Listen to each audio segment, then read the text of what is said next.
Hello and welcome to the Mythgard Movie Club.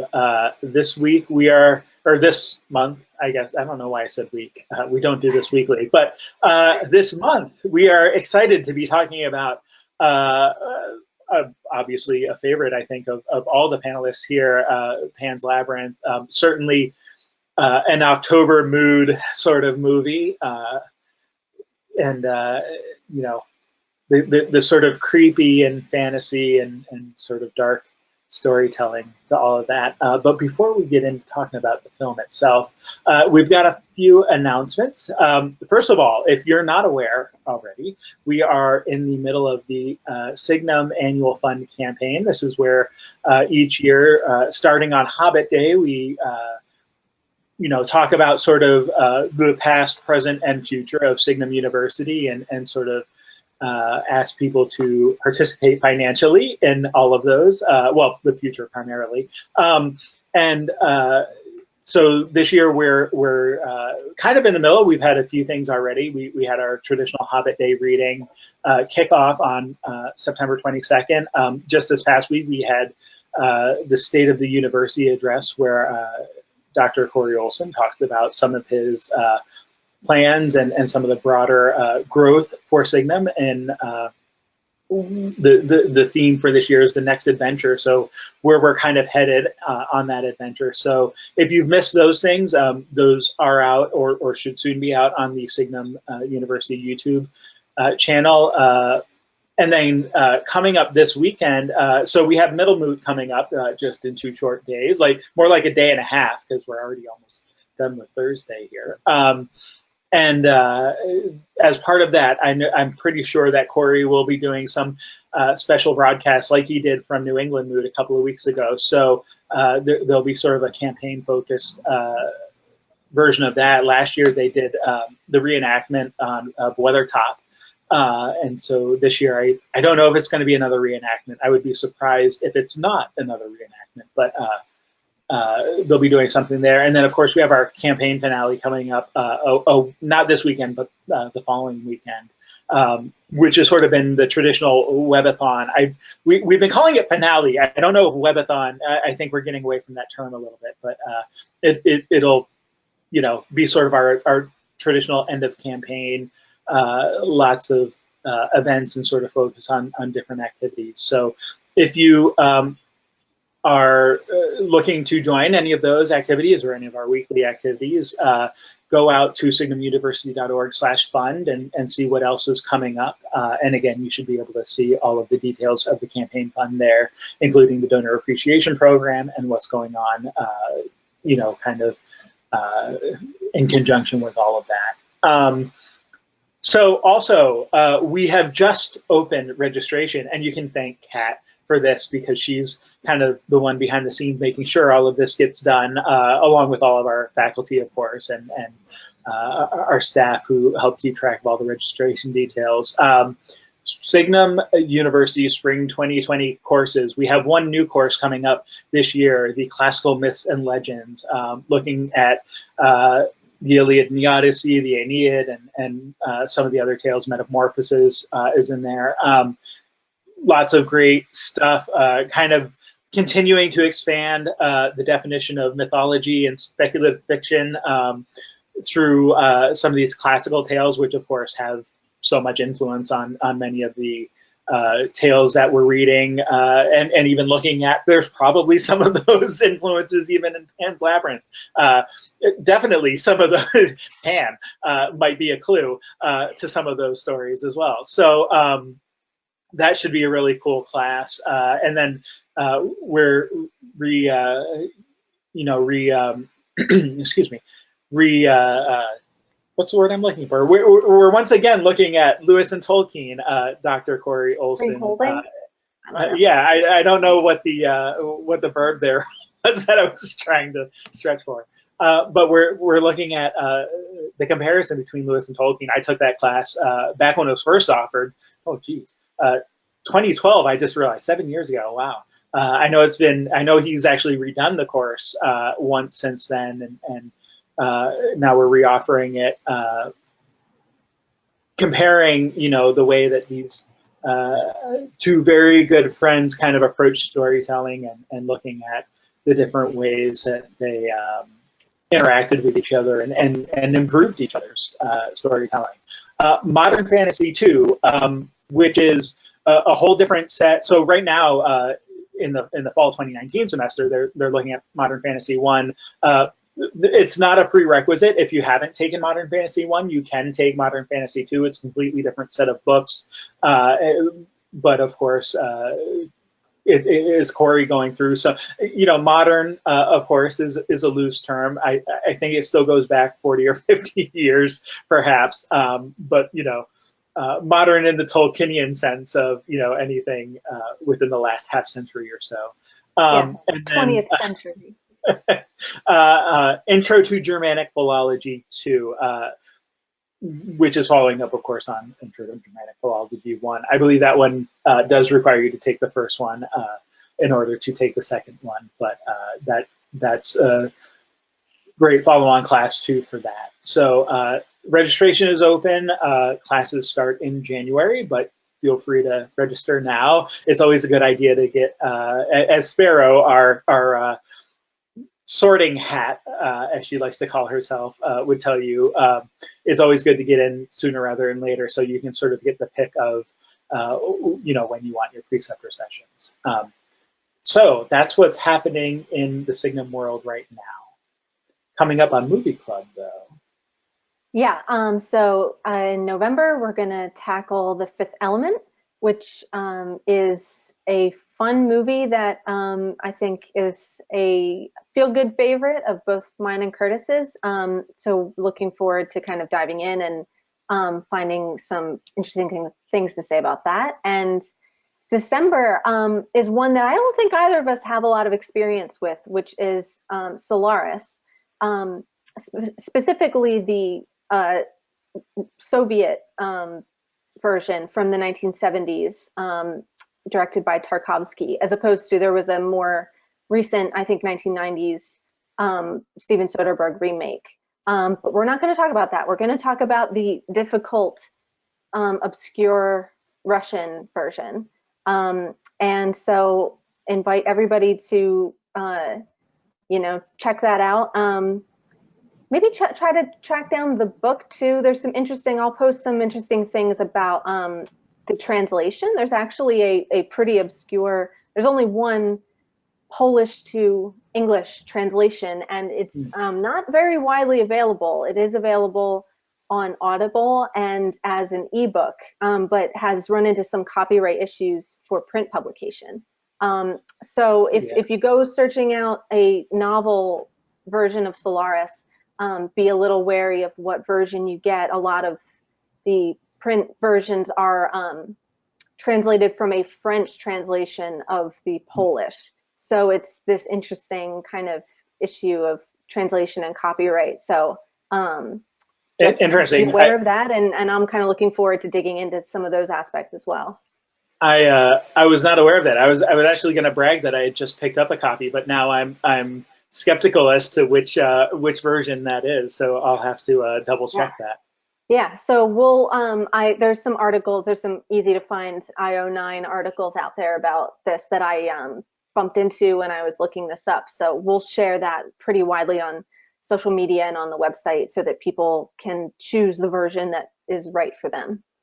And yeah, so then after, I guess we'll go on to introducing ourselves. And just a reminder for all of our, I see lots of familiar names in the list. Feel free to throw some questions into the questions box while we're introducing ourselves. Let us know for Pan's Labyrinth, what are your questions? What do you want to make sure that we talk about tonight? So I'm Kat Sass.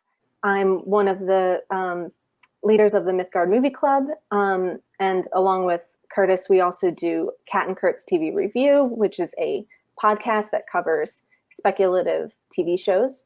And I, as Curtis mentioned, am also the volunteer academic coordinator for Signum University. Dom, do you want to go ahead next? Yeah, sure. I'm Dominic. I'm a political scientist by day. more relevant to this adventure is that I write about politics and speculative fiction every once in a while. I am currently editing a book about Dune, so that might be of interest to some of you. And I'm also working with a few other people about a book on Star Wars TV shows, particularly the animated shows. So those are a few of the projects on my plate. Ashley, do you want to go ahead next? Sure. Ashley Thomas. I write my own blog. I'm the nerdy blogger. My blog is nerdyblogging.wordpress.com. I'm also a contributor to fangirlish.com, where I get to write about whatever it is I'm fangirling about, but I've written extensively about Game of Thrones, Stranger Things, and right now I am doing a series on horror for Halloween, so you can check that out.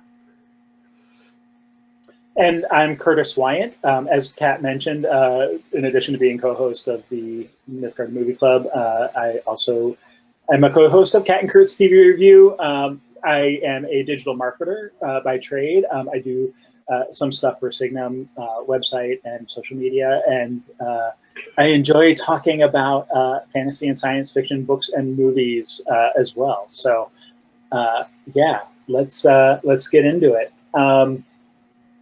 Tell us one of your stories. Which one, or are there different ones? Are they all the same?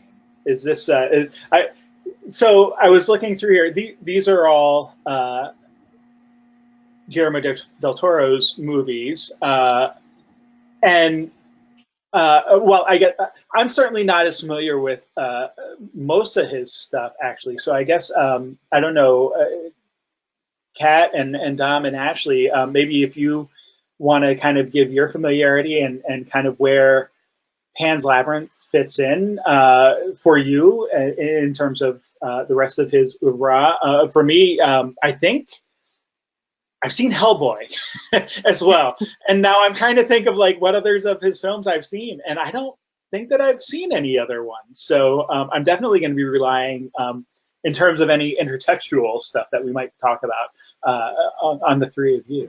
But I'd love to hear what your experience with his films and sort of how this fits in is. Sure. Well, I think one way to start is just by talking about who Guillermo del Toro is, and he's most people probably know this by now because he's won an Oscar, but he's a Mexican filmmaker, director, has done some producing as well. But he's particularly well known for movies that are horror films, or kind of have monsters in them, or blur the line between fantasy and the mundane world. And he's known for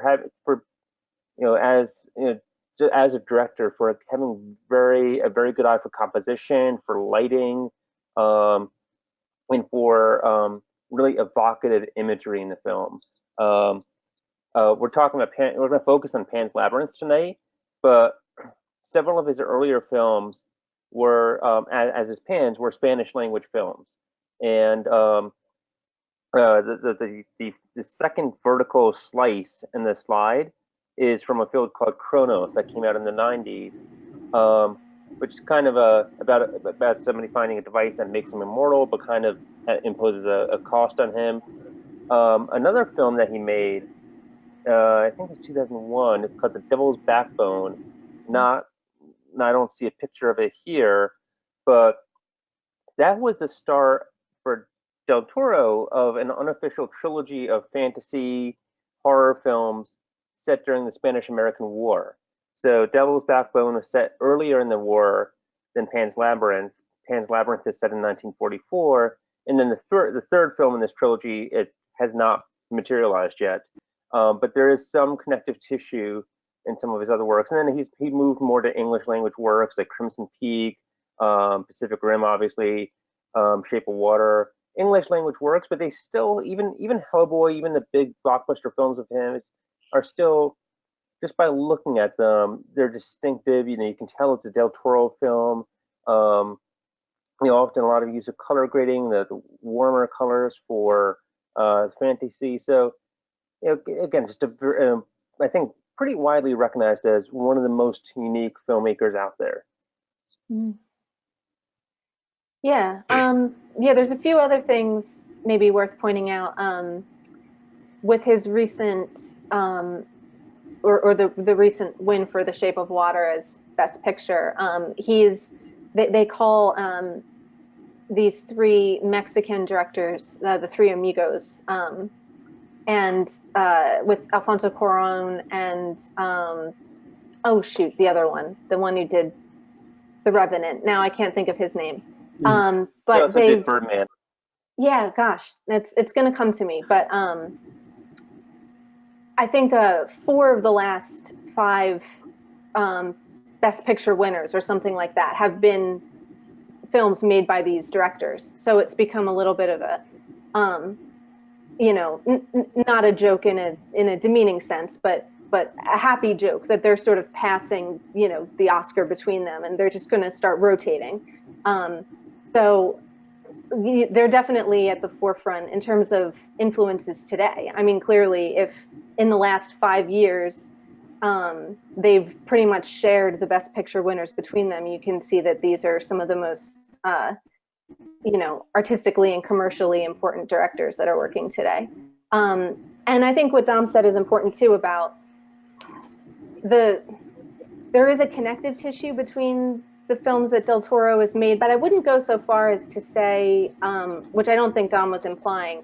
I'm contrasting him to somebody maybe like Tim Burton that we talked about earlier, where when you look at all his films, at least a large number of them, they almost feel like there's a shared universe between them, that visually they are so similar in some ways that they feel very much of a piece. Whereas what's jumping out to me as I look at these posters for Del Toro's movies is that, yes, fairy tale and horror are significant genres for him and are present in all of his films to one degree or another, but there's also a great interplay between other genres here. Like, with Pacific Rim, you have a very kind of sci-fi heavy action movie, and then Kronos plays with vampire mythology. Crimson Peak is this sort of gothic romance. Hellboy is sort of comic book mythology. Devil's Backbone plays with ghost stories. And so each one, even though you can see recurrent themes, recurrent imagery, they are quite different from movie to movie in terms of genre and the look and the feel of everything. Although I did squeeze in Kronos and The Devil's Backbone last weekend in prep for this. And what struck me was that the beginnings of those movies had resonance with Pan's Labyrinth. Devil's Backbone begins with a child lying on the ground bleeding, which struck me as quite significant. And Kronos, not quite in the first scene, but early on, there's a small little statue with an eye missing, and a little girl sees it, and a bug comes out of the eye. And so it was interesting, kind of right in the beginning, in the first 10 minutes of those movies, there's images that kind of prefigure Pan's Labyrinth and made me kind of sit up and go, ooh, all right. He's interestingly intertextual with himself, and intertextual with literature too. Like, he's very well read. There's a great special feature on the Criterion Blu-ray,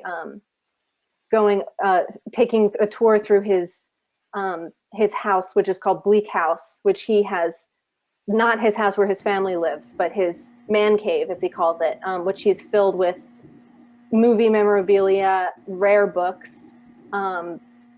DVDs, research material, everything you can think of, floor to ceiling. There's hidden doorways behind fake, bookcases. It's very gothic and wonderful. So he's clearly very well read.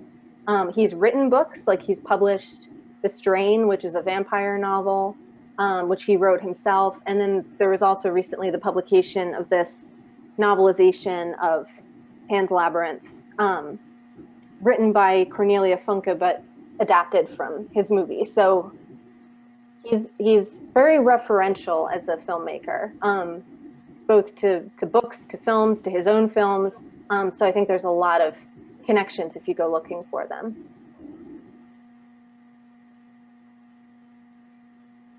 One other thing that's relevant for, especially I think, our audience here with Signum and Mythgard is that Del Toro was originally slated to direct the Hobbit trilogy, of films, Right. and those movies went into pre-production hell, and Del Toro backed out, and Peter Jackson took over, which is unfortunate. It would have been interesting to see what he would have come up with, but it's also, unfortunately, Del Toro's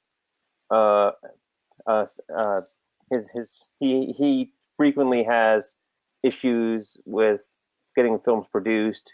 I think there's like a Lovecraft story that he wants to adapt, and that's been stuck for over a decade or more. So yeah, I think it's At the Mountains of Madness. Story. He's been trying to get made for 10 or 15 years or something. What about you guys? Curtis, had you seen this before, this movie? Yes. You said this was your kind of Del Toro introduction, but not just in the last month. Right. No, I saw this I don't think I saw it in the theater, but very close to maybe when it came out on video originally. And then, as I said, I've also seen Hellboy, but I didn't. I was actually going to go look up real quick on Wikipedia to see what else he had done. But just like all the movies that you guys have been mentioning, I haven't seen anything else by him. Obviously, I would have seen The Hobbit if he had done that. As most of us did at Mythmoot or one of the Mythmoots, right? I haven't seen anything else. But yeah, I saw this a long time ago, and then then obviously in preparation for this, but hadn't watched it since that first viewing in a while. And I don't remember when I saw Hellboy. It was not in the theater as well. It was sometime after it came out. I'm certainly into the comic book films, but that wasn't one that I was running out to see in the theater. So I like what Dom said about the sort of the colors and the you definitely could get a sense of that, especially. So there's definitely the contrast between the real, the real world and the fairy world in this, but also there's kind of like a midway version of that when you get up into like the mountains and the resistance, and you notice kind of the different, certainly some more of the warmer colors when it's like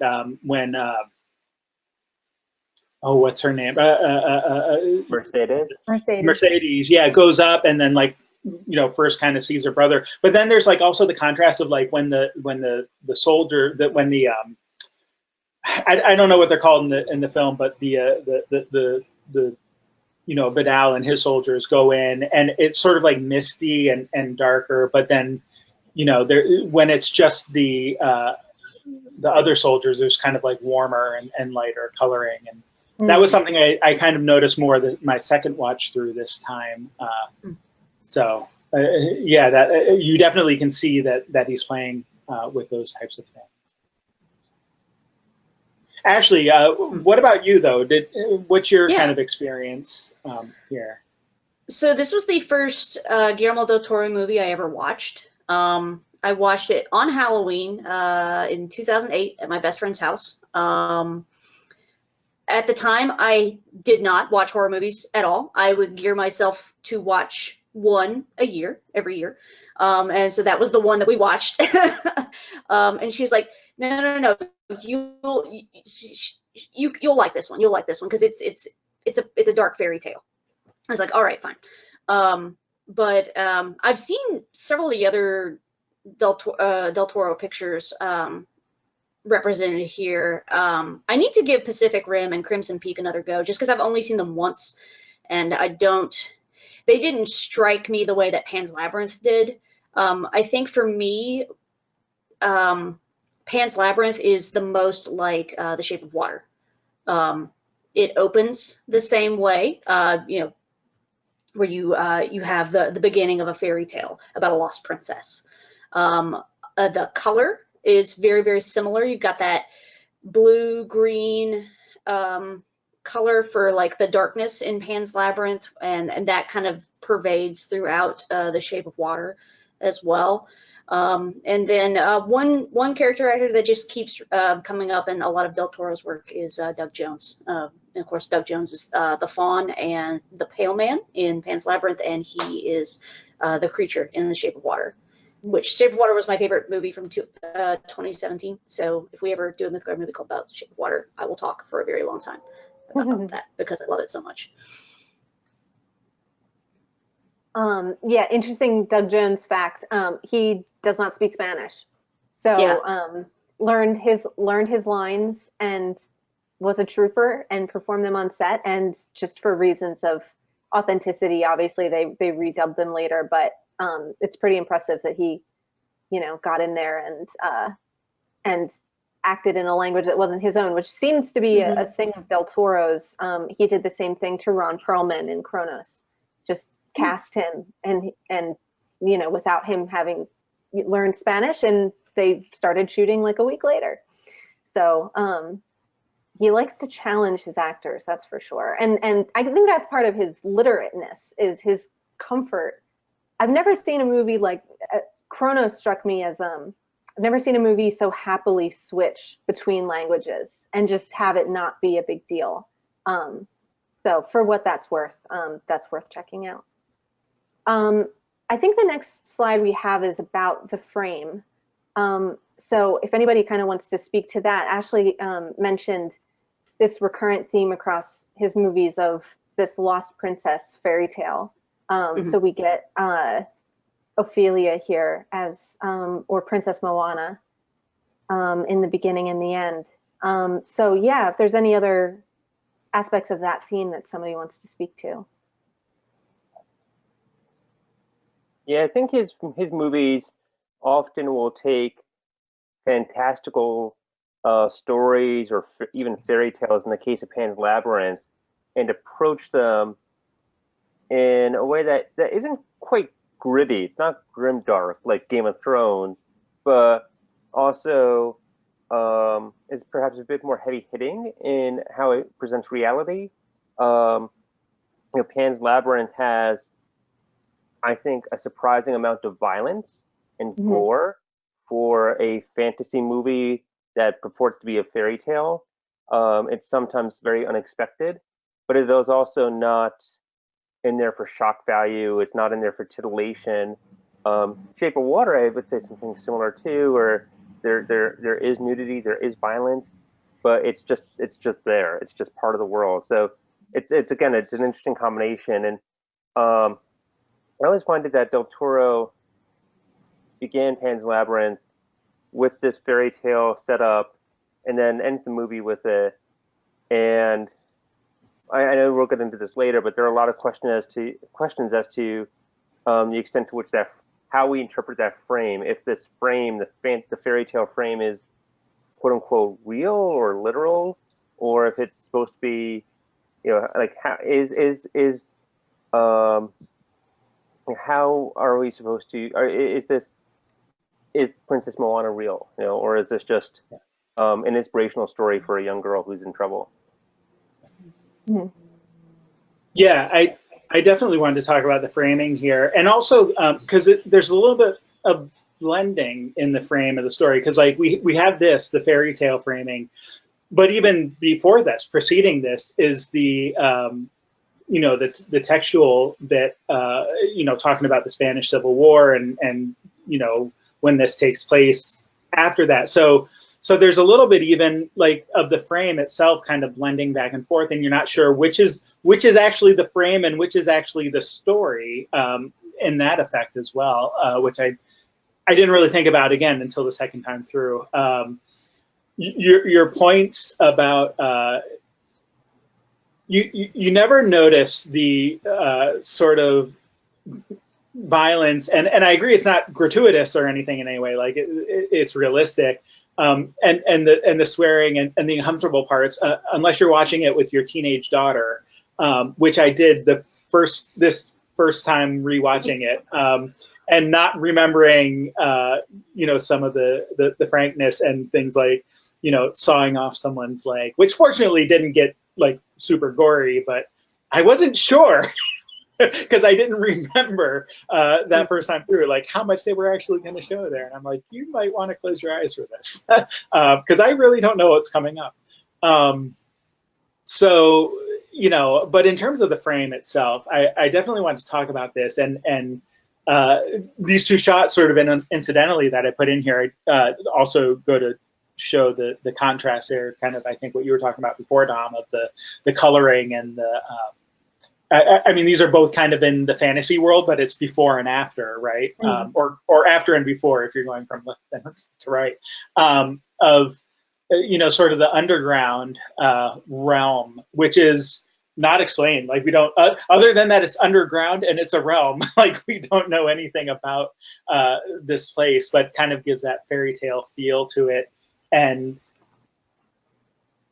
you have, I guess it's the faun who's sort of narrating this, but at least in the beginning there, and but you don't have, there's no context for, is this real? Is it not real? Is it just one of the stories that's being made up? You've got the initial overdub again, sort of blending the frame and the story of the backwards running of the blood,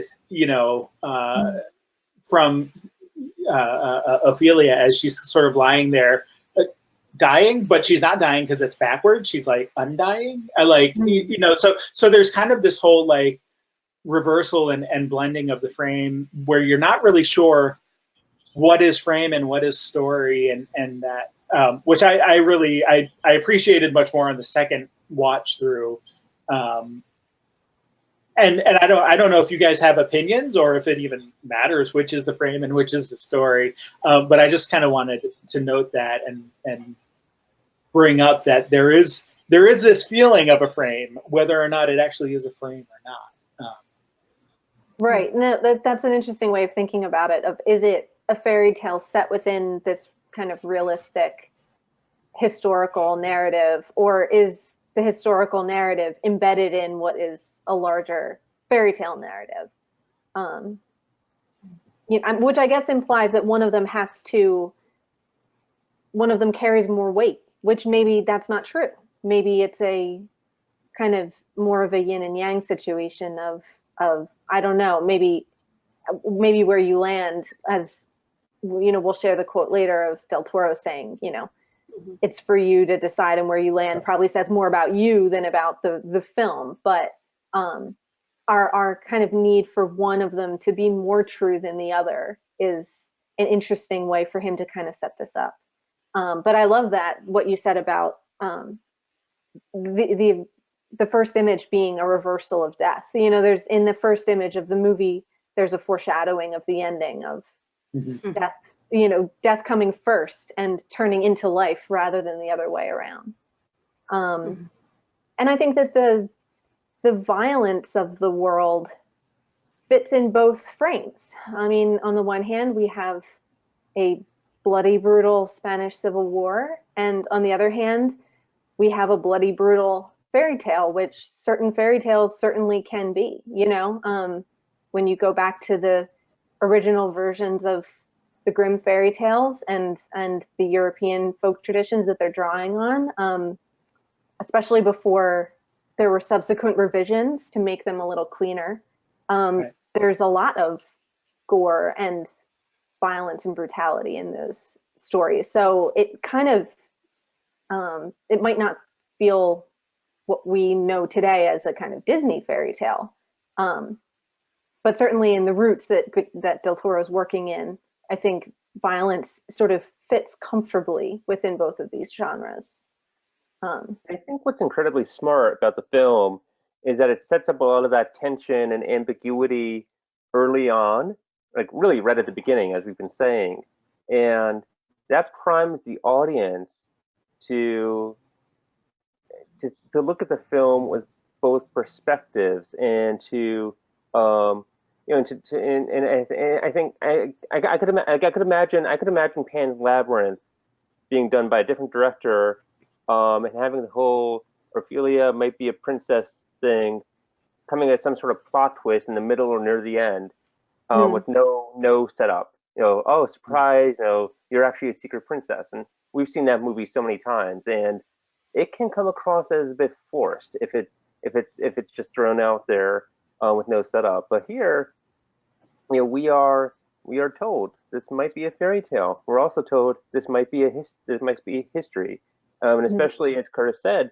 you know, the introductory text about the Spanish Civil War actually has a specific date. Like, what do we know about fairy tales? You know, fairy tales are always, you know, a long time ago. You know, they're very vague about the date and the location, and we have both in this movie. We have 1944 Spain, and then we have where there are no lies or pain, there lives a princess, blah blah blah. You know, very vague fairy tale. So I think just setting both up right at the beginning really helps this film, because it allows the audience to accept both. You know, and I think we can get into more connections and subversions and stuff, but Guillermo del Toro goes a lot further with it. But that's one of the ways that it reminds me most strongly of the Narnia books, is even though he doesn't really develop that theme, because pretty quickly they're through the portal into the other world, you know, that's very specific 1940s or late 30s, whatever the case is, in The Lion, the Witch, and the Wardrobe. The sense that, okay, he doesn't give a date to it, but you're told right away that these are children evacuating London, you know, because of the Blitz. And especially in the 50s, with that being such recent memory, I think that would have been a very potent and specific thing for a lot of readers. I mean, it still is today. And I can't think, I don't know if you guys can think of, I can't think of a lot of other examples of that. I mean, maybe more recently, but certainly in this kind of classic fairy tale tradition that this movie's drawing from, it seems like Narnia is the big precedent for that, of we have a fairy tale world, but we're also setting it in a very specific time and place.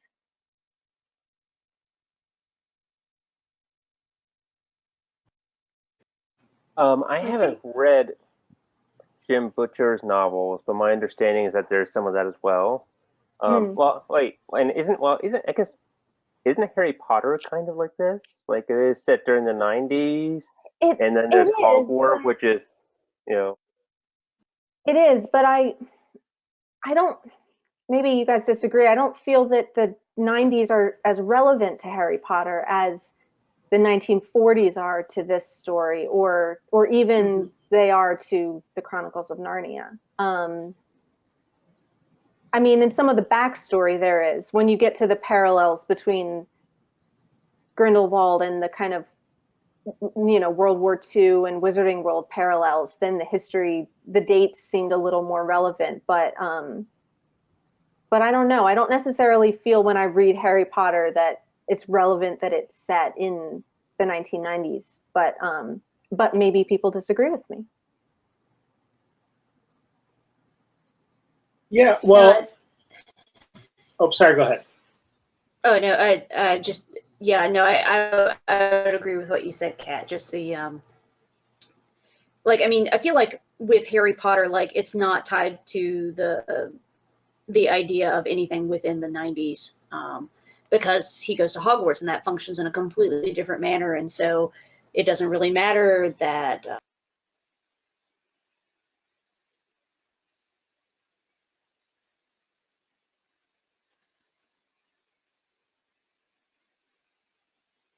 the conflict is as much, the external conflict of the war is as much part of the story as the mystical realm of Pan's Labyrinth. Also, go ahead and finish, actually. No, go ahead. Oh, I just hearkening back to something we had touched on a little earlier, comparing this again to The Shape of Water, like the way the story is framed with the fairy tale about the lost princess. I feel like for whatever reason in The Shape of Water, it is easier to forget about that particular framework and not interpret the movie within the light of that, or it's for whatever reason it's easier to forget about it once you get into the movie. Whereas Pan's Labyrinth, you get this fairy tale introduction, and the first scene is Ofelia riding in the car reading a book of fairy stories. So you get that imagery of, oh, she's reading a fairy tale. We're within a fairy tale realm. I don't know. Somebody else want to touch that? Because I feel like the way you interpret The Shape of Water ultimately impacts whether or not you enjoy the film. Because if people just see it as kind of a literal thing, I find that they tend to not enjoy the metaphor in The Shape of Water. Whereas Pan's Labyrinth, for whatever reason, maybe because it's more immersive, you're going in a labyrinth, you're going down, you're seeing all of these very, very fantastical things, versus looking at the creature in The Shape of Water as he's a new species versus a magical creature. Right. Shape of Water, there's a fish guy in what is otherwise a mostly realistic world, as I remember it. Whereas there's this boundary crossing in Pan's Labyrinth, that there's this back and forth kind of ebb and flow throughout. And I think it's, in terms of forgetting the narrative, like Shape of Water, like, again, it's a while since I've seen it, but I think you can forget the opening prologue until the end when it becomes relevant again. Whereas Pan's Labyrinth's a quest. Like, she has been told, you're this princess, but to prove it, you must complete 3 tasks. And so she is diligently kind of checking those off periodically. You know, every so often we get a little vignette of what's the new task, what's the challenge that she has to overcome. And I think that doesn't allow you to forget it, because the thrust of the story is her kind of quest to prove this thing or discover the truth of this thing about herself. Yeah, and also, Shape of Water is part fairy tale, part science fiction. So it's there's a bit of a genre shift. The genre's a bit different. Yeah. And the fish person, the being in Shape of Water, unlike the faun in Pan's Labyrinth, or even the pale man or the fairies, the fish person is objectively real. Like, we know that other people see him, other people interact with him. So there isn't quite that same question that always comes up with, the creatures Ofelia encounters, of whether or not this is all in her head.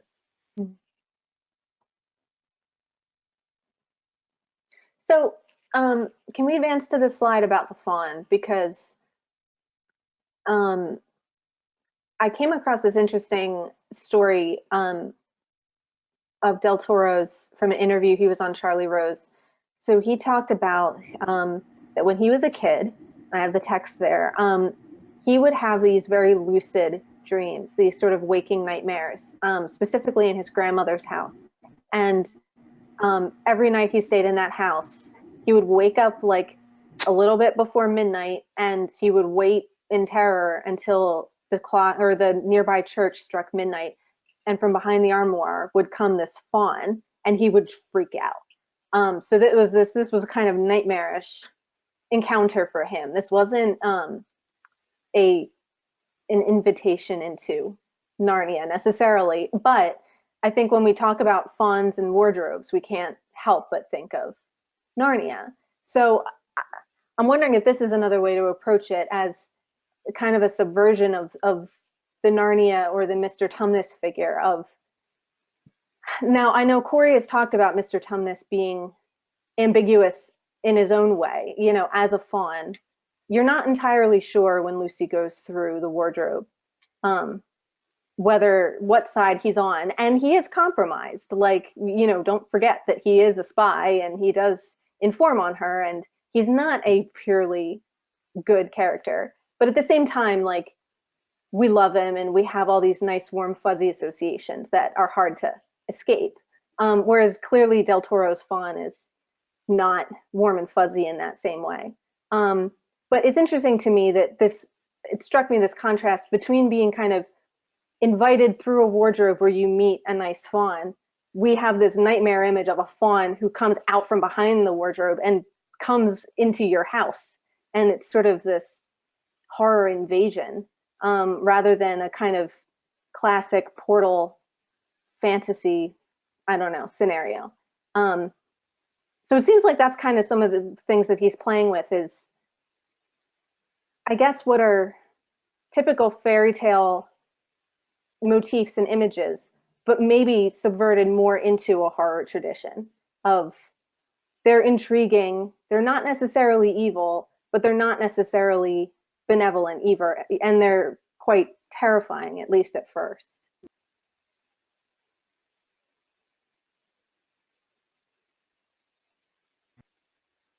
Yeah, I mean, it's the design of the faun is really interesting too. So just for those of you who might not be familiar, the middle image with that, if you're looking at the slides, that goat-like figure that is really hunched over is actually an early concept art for the faun in Pan's Labyrinth. Which, by the way, the faun in Pan's Labyrinth might not actually be Pan, which is something we might want to talk about as well. It's never stated that faun is Pan. So I don't. The faun. You know, we usually think of fawns as having goat legs and human torsos, but the faun in Pan's Labyrinth does not. It looks more like looks like almost like a tree, almost tree beard like, but with goat horns. A goat ent. Yes, a goat ent. Which is supposed. I think I kind of take as suggesting something really ancient, almost like ossified. That this is such an old being that it is just bone.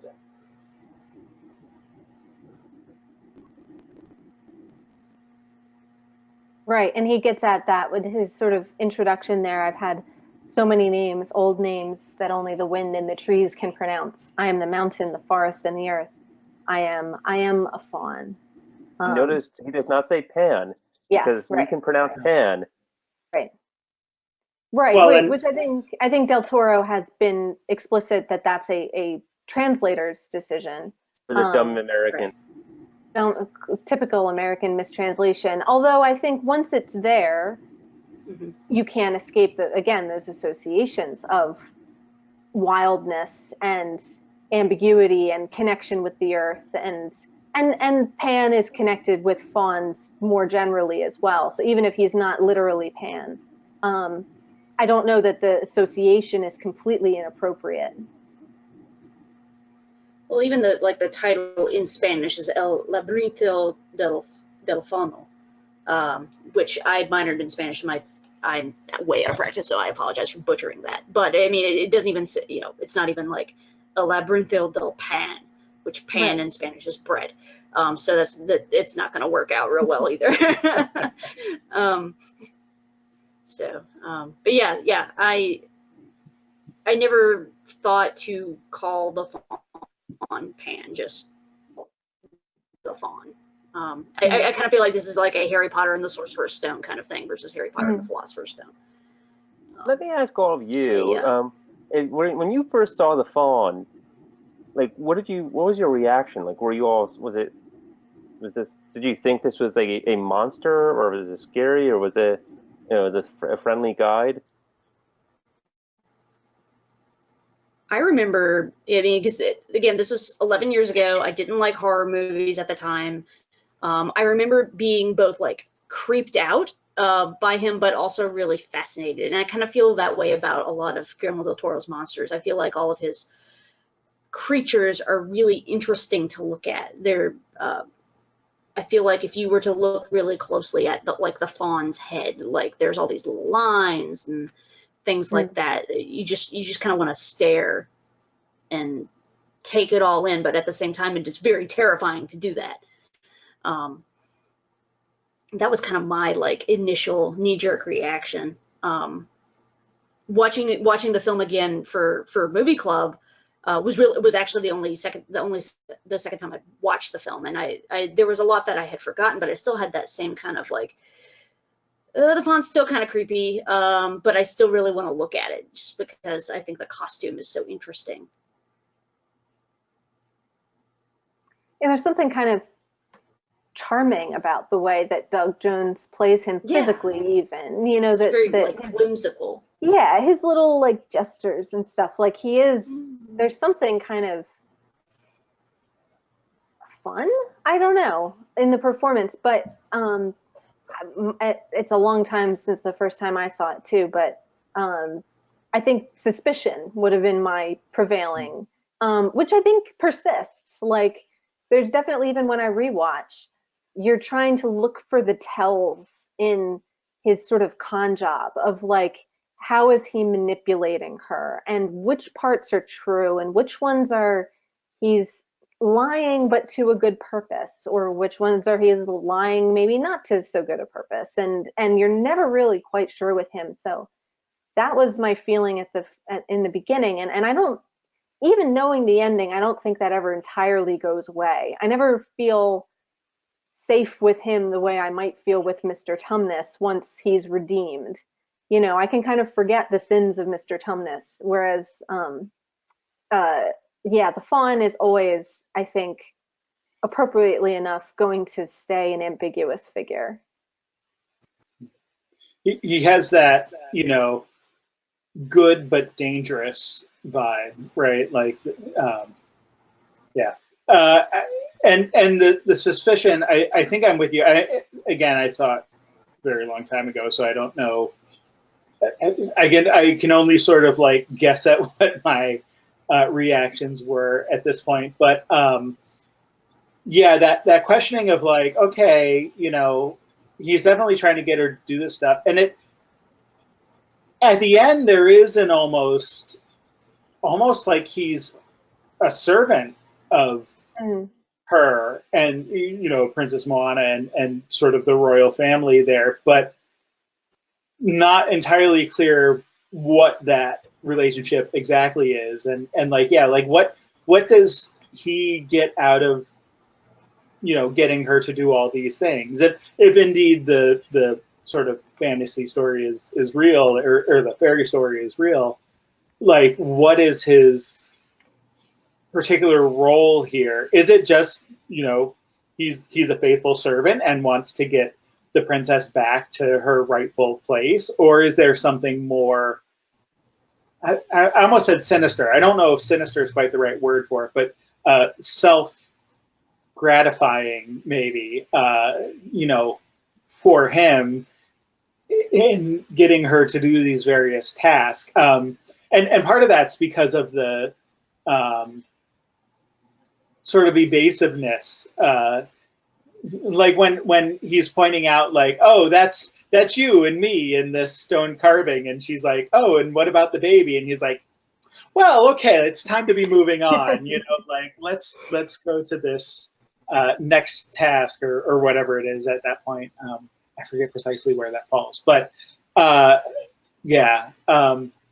actually, Karita's agreeing with you about. She says she felt the same about Pan in the Wind in the Willows movie when she was a kid.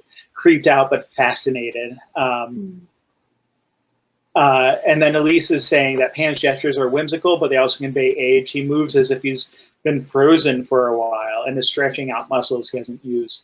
Which is interesting. Like, well, so what has he been doing all this time? One of the things you notice, though, is that so one of my first reactions to seeing the faun was, as you all said, ambiguous. But I thought that ambiguity made a bit sense because he looked like kind of like an ant. He was it looked almost tree-like. He was moving slow. He looked like he was aged, and that made sense. You know, like, again, ants in Tolkien's world are a bit more ambiguous than I think we sometimes think of them. They're not necessarily like the good guy side.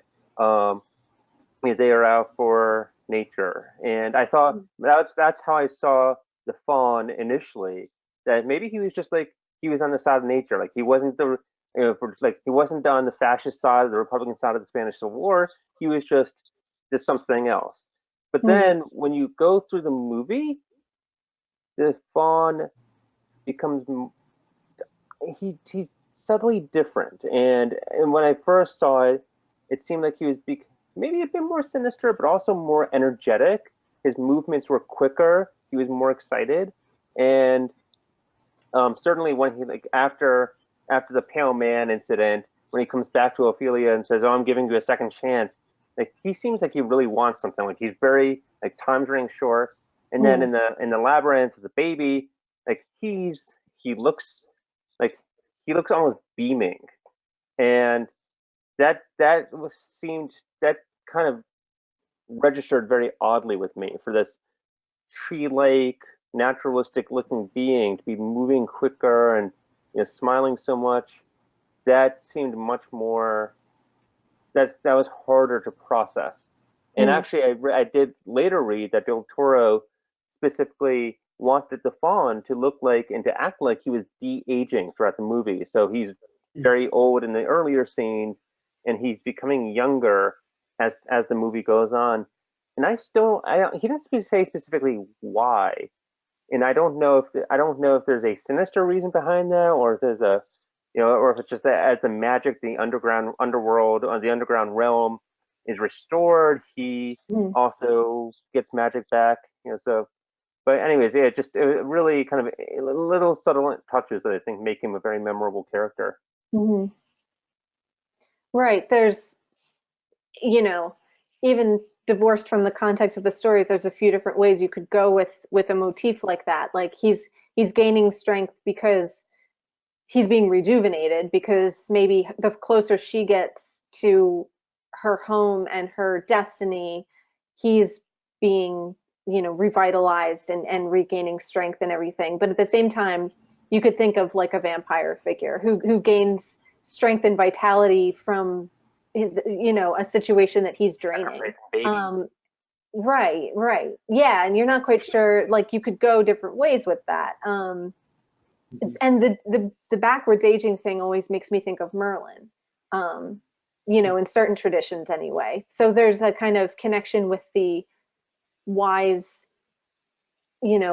advisor, donor figure, who gives advice and doesn't necessarily tell the hero what to do, but is there to kind of set them in the right path or manipulate them, depending on how you look at it.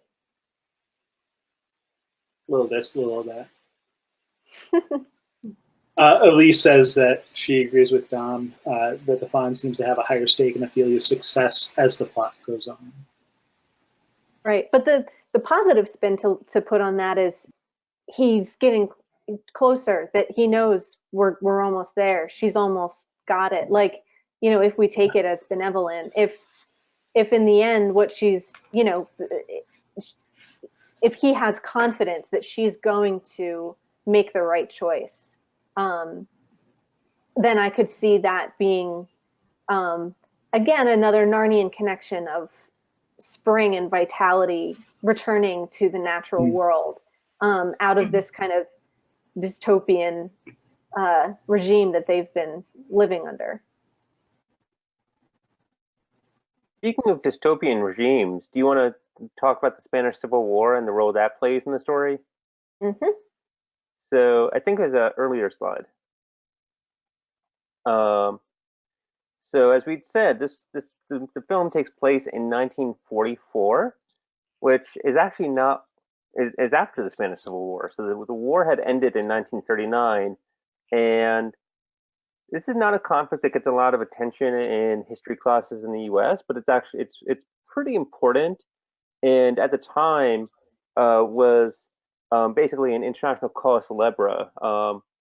So you had the nationalists on one side, which were a mix between fascists, conservatives, traditionalist forces, and then on the other side you had the Republicans, which was kind of a very loose group of communists, anarchists, small d Democrats, and you had this long period of civil war and conflict between these two sides, and this in some way it's probably a bit oversimplifying to say it was a test run for World War II, but in some ways it was seen as an ideological clash, and the Nazis and the Italian fascists intervened on the side of the nationalists in Spain. The Soviet Union intervened on the side of the Republicans, and you had volunteers from around the world going to Spain to fight for each side. So it was, including famous authors like Hemingway, George Orwell. So it was, and then the ending is the nationalists win. So Franco sets up a military dictatorship, and not only do they win, the military dictatorship lasts until the mid-70s. So I think one of the really interesting bits of context for the film that is not actually in the film itself is that it's 1944. The film ends with these guerrillas, the partisans, winning a minor victory against Franco's troops. But the film doesn't then say, yeah, by the way, Franco's regime lasted for another 30 years, and these guerrillas were probably all killed within a few weeks. Right. So I think knowing some of the history actually really recontextualizes the film. Well, and even it's not it's not stated in those terms, but even is it Mercedes who says, like, if you kill him, like, they'll send another one in a few weeks, or someone says that. I can't remember exactly who it is. So like there is sort of that mood overhanging, but it doesn't stop them from continuing to fight necessarily. So the slide I was originally going to, I threw in there too because again, this is sort of the blending of the fairy tale and the real world. So there's the fairy tale of the rose that Ofelia tells to her mother, and it's that opening line that kind of struck me again on my second watch through. All my insights were on second watch through because the first time you just have to sort of watch it. But that line of a long time ago in a gray, sad country, there was a magic rose, and looking at some of the symbolism of the gray uniforms in that, which was taken from the Policia Armada, which was actually an urban police unit that was apparently very well known for its sort of viciousness and willingness to put down those rebellions in the cities, and sort of a Spanish writer here saying that they were sort of tasked with total and permanent vigilance as well as repression when deemed necessary, and they were called Los Grises, the gray ones, because of their uniforms, and you can see kind of the modeling of the uniform there with Vidal and his troops. It's more of a bluish gray in the film, but that might just be a aesthetic choice. But certainly that is an aesthetic choice. That's Del Toro. It's mentioned in this book I read about the making of Pan's Labyrinth, and they knew that the color was incorrect, but because they were going for cooler color tones in the real world, they actually made it bluer. And I mean, depending on the lighting, it can look very blue or very gray, like in different parts of the film too. So it's interesting how that can sort of change. But that idea of the gray, sad country kind of stood out to me, and just why is it sad and why is it gray? Well, part of it's gray because of the uniforms, literally, and sad because of the sort of terror going on. And then I found this essay by some guy, Chris Olsen. I don't know who that is, but he wrote this really interesting essay called Faun's Phantasms and Persistent Memory, and talking through Pan's Labyrinth a bit, and in particular this one section talking about sort of Ophelia's repeated attempts to kind of enter fairy throughout the film. And I mean, again, like are these actual enterings of fairy, or are they just sort of her imagined entrances into fairy. Like, you know, it's sort of, you can leave it up open to interpretation because she's the only one who ever experiences it.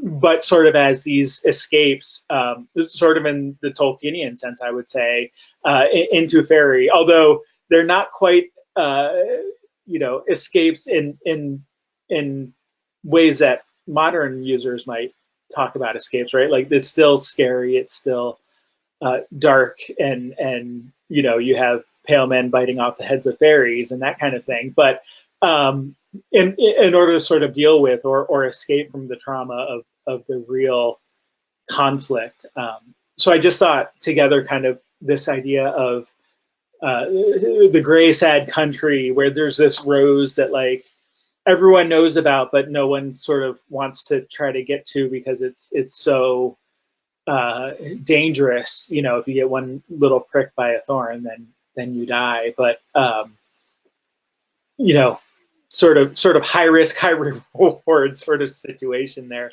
and using that kind of as the metaphor for, you know, the conflict and the oppression of these soldiers, whether they're just sort of modeled after or actually intended to be the Policia Armada or not.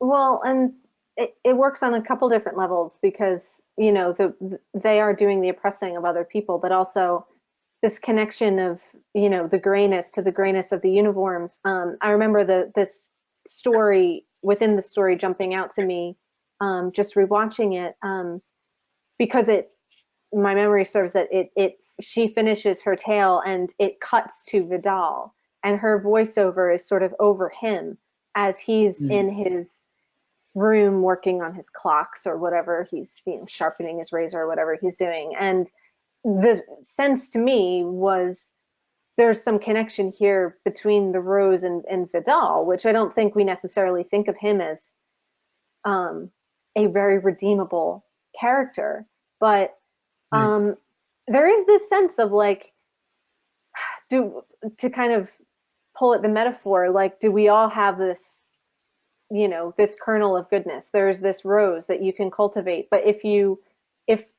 like they say, people fear pain and death, and so the rose isn't able to flourish, it's not able to bestow its gift, and he is so concerned with power and his legacy and immortality in the form of his son, and like, if not literal immortality, then a kind of spiritual or metaphorical immortality, that when that's your only focus, when all you care about is assuring your own protection, you kind of let this potential in you go untouched.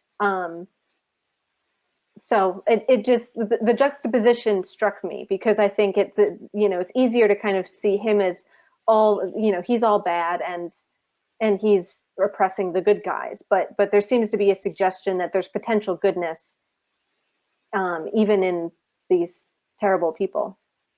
That story within a story really struck me this time too, but I guess I think I interpreted it a bit differently, and this is partly informed by what we were talking about before, the context of the Spanish Civil War, but also some quotes I'd come across with Del Toro, and I guess I saw this as partly a commentary about lost causes, because and I guess I saw this story with the rose as basically a lost cause, because, you know, yes, this rose might grant immortality, but like, you're probably going to die because these thorns are poisonous, and it seemed like it would be very, very, very, very, very difficult, if not impossible, to actually get to the rose.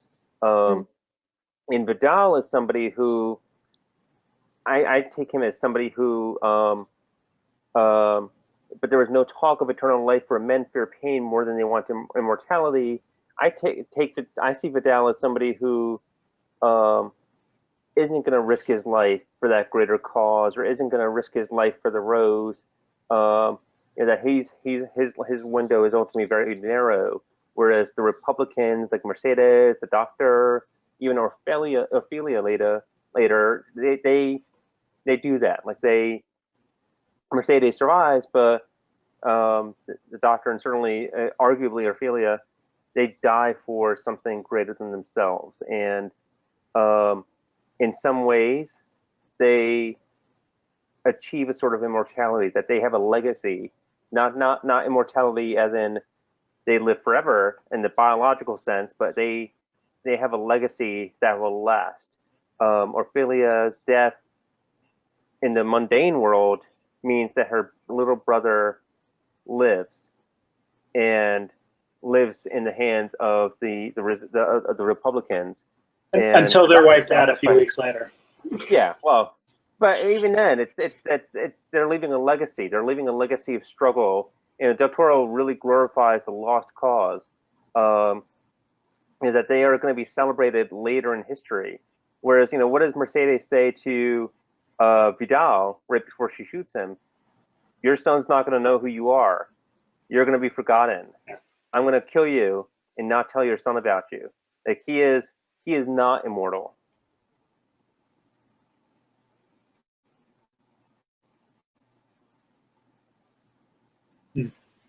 So, this quote from the Chris Olsen, his essay about Ophelia is unable to escape from the trauma no matter how much she wishes she could, and this in turn is commentary on the need to shield children from trauma as a way of protecting them. I'm interested in that because I don't know that unless maybe I'm missing context. Maybe he's not making the argument. I think he is. But do you think this is a movie that I wouldn't necessarily see Guillermo del Toro as making the argument that children shouldn't be, I don't want to say exposed to trauma. Children shouldn't be traumatized. I think we can all agree on that. But I also don't know that he's necessarily saying that they shouldn't be exposed to difficult ideas. Certainly not in the space of books. If we take the fairy tale as a metaphor for reading, her interest in these kind of edgy, fairy tales. My assumption is that this is a kind of pro fairy tale film that thinks children should be able to read things that are challenging. But I don't know. I don't necessarily know that that's what this essay is saying here. And again, I haven't read the whole thing, so maybe I'm misinterpreting his argument. But I don't know. What do you guys think? And is this I don't know, is this movie making an argument one way or the other for children being exposed to horrific themes in their literature, if not in their actual life? I think if you're exposed to that sort of thing in children's literature, that it's a safe way to introduce those ideas and concepts, without being harmed necessarily in some way. When I took children's lit in undergrad, when we read Charlotte's Web and Bridge to Terabithia, those are both books that deal with death.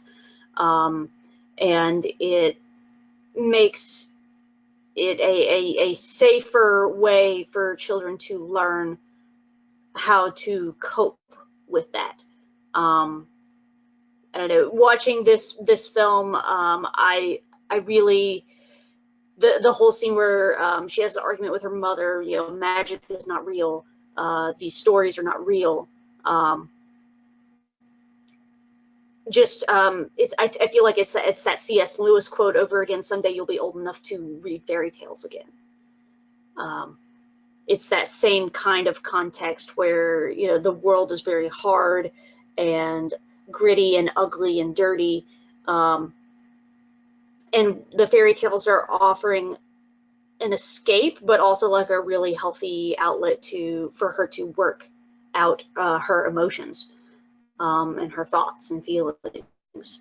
And the adults don't have that, and therefore everything is bad in their world, where she has this bright spot, even if it's like creepy and scary sometimes, with the world of the labyrinth and the faun. Well, that's the irony of the mother's line about the world is cruel. It's not like your fairy tales. And you think, well, her fairy tales are pretty cruel, you know, like it's a misunderstanding of what her, you know, her stories are like, I think.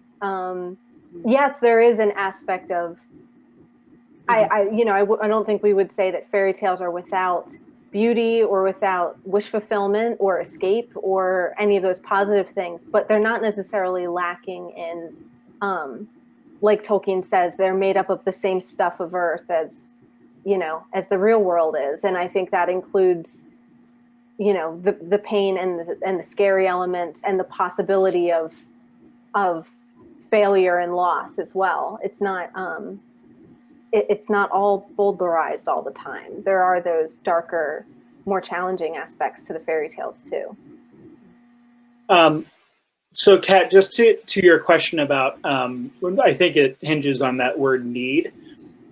The way I read that was that it's the need of like parents to shield children from trauma, not that like the children themselves need it.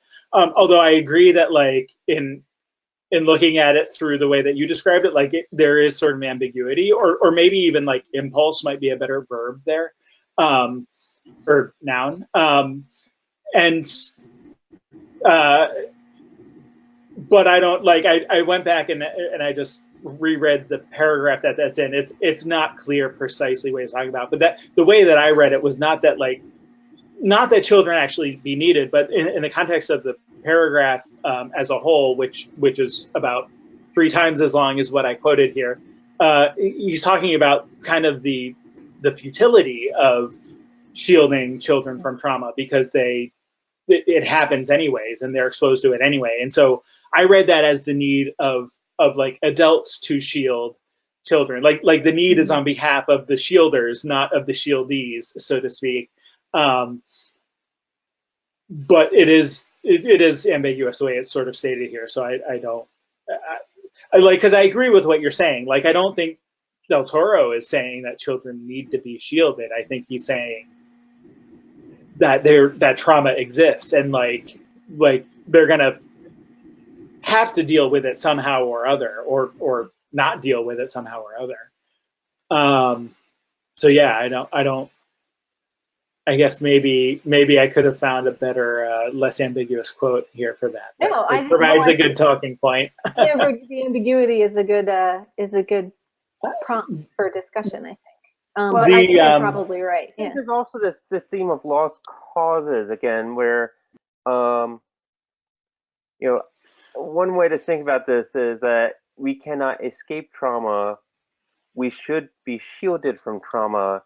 We will not succeed in being shielded from trauma. Right. So, and I know we're going to talk. I have a slide on lost causes a bit later, so I don't want to go too far into that. But just because something is futile doesn't mean we should not try. Mm-hmm. Well, and so that's why I find this little parable or fairy tale interesting because, well, for 2 things. One, you know, there's this rose. Whether it's actually unattainable, we don't know. It's merely perceived as being unattainable, and so nobody tries to attain it. So it's not that the rose is unattainable; it's just potentially very hard to obtain, right? Like, and so because of that, it seems like nobody's going after it. And not only not going after it, but like not even talking. Like, let's just ignore that it even exists. I like too when Kat, when you were talking about it, you know, the talking about the tales of pain and death is an inverse of that opening fairy tale in the underground realm where there are no lies or pain. It doesn't say there's no death, but there are at least no lies or pain, and so there's sort of an inversion of that. Whereas this is like it's just everywhere. Like the risk of pain and death is just all around, and even trying to achieve immortality like increases, you know, the risk of pain and death, and so that's really interesting. But the other piece of it that I find interesting is that this is in the context of Ofelia telling a story to her mother to like take her mind off like the pain and fear of death, either for herself or her Well, child. one or both. correction though, it's actually she's telling the story to the baby, and it's like it's really Well, well, but like as she's telling the story, the first part of the story is like going inside the mother's womb and seeing the fetus, yeah, the developing baby. yes, okay. That's a important distinction, but there's also like her mother's right there. Right, like the mother and, is and, first and, person in the story as and, well. And it's at her mother's prompting, right. All of that to say that, like, in the context of the mother who's having, problems with the, complications with the pregnancy, and I can't remember if this is before or after I think it's before she overhears, right? The Vidal saying, like, if you have to choose, the baby. But yeah, before, yeah. but in either case, like, I mean, they're 1940s, certainly a lot more medical risk to pregnancy. Not maybe as much as the previous century, but certainly more risk than there is today. And in some of these complications, like very high potential mortality rate, especially in wartime in the country where you don't have access to sort of modern hospitals and stuff. Just this idea of like telling a story where like basically everyone's choosing to die rather than trying, to attempt immortal life.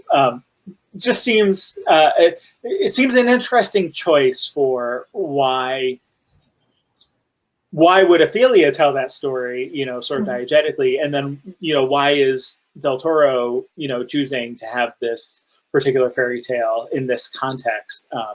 I'm not sure I have good answers or even thoughts about that, but I just find, again, that juxtaposition to be kind of interesting. Yeah, and well, going back to the theme of parents, again, further ambiguity on the mother's position regarding the stories as well, because on the one hand, she's pretty consistent about putting down, oh, you're filling your head with this garbage. Oh, you're too old for this. Oh, you got to grow up, blah, blah, blah. But also, like you're saying, whether it's for herself or the baby or both, there's also a compulsive request there. Tell him one of your stories. Maybe that'll calm him down. Like there is, whether or not she realizes it or appreciates it, there's some sort of a calming effect, or at least she believes there might be in hearing Ofelia tell one of her stories. So even from the mother, there's kind of mixed signals on where the adults stand or where they should stand.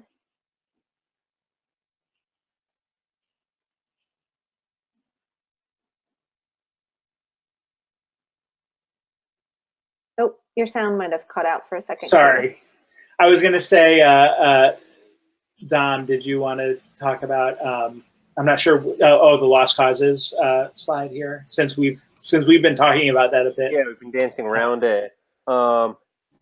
Just I think I started to view the film more as, so when I first saw Pan's Labyrinth, and I've seen this film several times over the years, I thought very clearly that the fantasy world, that the underground realm, and I thought that was real, and I thought that this was a story about a Princess Moanna, finding her place in this realm, and even though the little girl dies, Ofelia dies in the real world, like she becomes princess, and great. Like I think as I thought more about the context of the Spanish Civil War, like I said, the happy ending didn't seem to work for me, and I started to see the film more as a lost cause and about lost causes. And I was very surprised to see Del Toro being so explicit about that in some of his comments. But what I like he basically says, the girls don't win. Spoiler alert. But what I found really interesting, this quote on the right, I really like: the tyrant's rule ends with death, the murder's rule begins with it. It's not just about a lost cause being a hopeless cause. but in a way, he's saying that what we think of as the lost cause isn't something that isn't a failure. It just maybe the time horizons are too short. You know, fighting the lost cause is still worthwhile, because being a martyr means you have a positive legacy, even if that legacy isn't fully realized within your lifetime or within, you know, the years after your lifetime. Whereas tyrant, like, they get to live, they get to do their thing, they have their palaces, and they can, you know, they have the material needs, but when they die, people spit on their graves, or you know, their legacy is, like, you know, and you know, people like Franco and Hitler have legacies of being pretty widely condemned. Not that there aren't obviously individuals that sympathize with them, but like even just this past, I think last week, there was a news article about how the current Spanish government has been toying around with a proposal to dig up Franco's body and move him to another gravesite, because he's currently buried kind of in an area for like honored soldiers or veterans or heroes, and the government's saying, well, that's not what Franco deserves. So like, even in death, 40, 50 years later, there are calls to you know, dishonor his legacy, basically, because, you know, he was a dictator. So I kind of thought the way Del Toro put it really, you know, put an interesting spin on what it means to actually be a lost cause. Right, which I guess, getting back to the tension between the realism and the fairy tale, I don't want to say that it doesn't matter if it's real or not, but on a certain level, I don't know that it matters to the message. Like, it matters to the plot, but I think kind of the message is the same, that there's a happy ending for Ophelia, metaphorically or spiritually, if not physically, you know. And I don't want to diminish her physical suffering and say it doesn't matter if she dies, because that gets us into some murky territory. But at least in terms of, I mean, that's why people get, you know, frustrated at the last battle, is he kills off all the kids, like, you know, what do their lives matter? They're going to heaven. So that's not necessarily exactly what I mean, but I think there is something there too, even if the fantasy is purely imaginary or purely metaphorical. Her triumph is real, like in a real sense. Her, you know, her fulfilling of her destiny, of making the right choice, the self-sacrificial choice, and ensuring, like you're saying, her legacy in that. Which is why I threw in some Aslan stuff, because I think, again, whether or not she literally comes back to life, there's quasi-religious, even his use of the word martyr here is sort of quasi-religious. You know, Del Toro, I think, would resist, you know, calling this, you know, maybe an explicitly Christian film, but it's not inconsistent with a lot of these themes of self-sacrifice and triumph in self-sacrifice and a spiritual life after death that, you know, means something tangible. Mm-hmm. Ashley, I know you wanted to talk about that, like his kind of, I think it's related to this, like his ambiguity, his resistance to, his discomfort with some of the Christian language of the kind of Anglo-American fantasy tradition. But on the other hand, I think some of what Dom is saying is consistent with that, of this idea of there can be victory even in death. There can be a victory that matters more than whether or not you die. I don't think that's inconsistent with a lot of those kinds of stories. Yeah.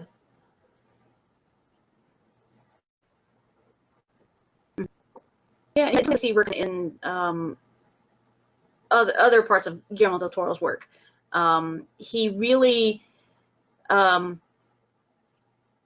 is, especially like with Pan's Labyrinth, you have this clear self-sacrifice. Like, no, I'm not going to allow my brother to come to harm.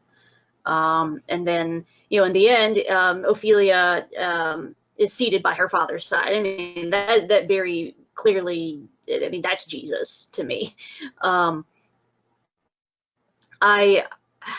There's so many little different, like, nuanced things, and it's not like a direct allegory. It's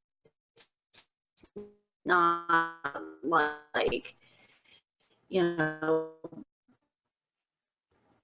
you read the Chronicles of Narnia and Aslan is very clearly Jesus.